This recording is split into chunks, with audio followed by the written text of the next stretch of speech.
சென்னை அண்ணா நகரில் வாகன சோதனையில் ஈடுபட்டிருந்த போலீசாரிடம் இடுப்பில் அரிவாளை மறைத்து எடுத்து வந்த இளைஞர் சிக்கினார். இதுகுறித்த மேலும் விவரங்களை எமது செய்தியாளர் கதிரவன் வழங்க கேட்கலாம். கதிரவன் வணக்கம். இது பற்றிய விவரங்கள் என்ன, சொல்லுங்க. சென்னை அண்ணா நகர் பகுதி முழுவதும் நேற்று இரவு முதலே போலீசார் வாகன சோதனையில் ஈடுபட்டிருந்தார்கள்.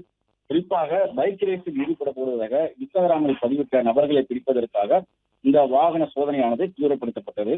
அப்போது 2 நபர்கள் இருசக்கர வாகனத்தில் போலீசாரை தள்ளிவிட்டு, அதாவது மோதுவது போல தப்ப முயன்றிருக்கிறார்கள். அவரை விரட்டி போலீசார் பிடித்திருக்கிறார்கள்.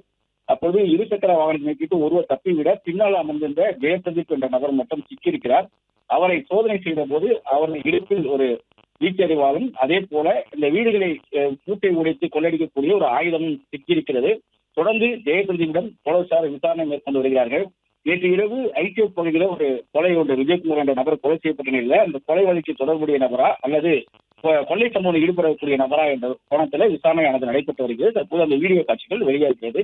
அவரிடமிருந்து ஒரு வீச்சறிவாலும் ஒரு ஆயுதம், வீட்டை பூட்டு உடைக்கக்கூடிய ஆயுதமும் கைப்பற்றப்பட்டதாக காவல்துறை தரப்புல தெரிவிக்கப்பட்டிருக்கிறது. போக்குவரத்து காவலாளர் நரேஷ் தலைமையிலான போலீசார் இந்த நபரை விரட்டி பிடித்திருப்பதும் குறிப்பிடத்தக்கது. தகவல்களுக்கு நன்றி கதிரவன்.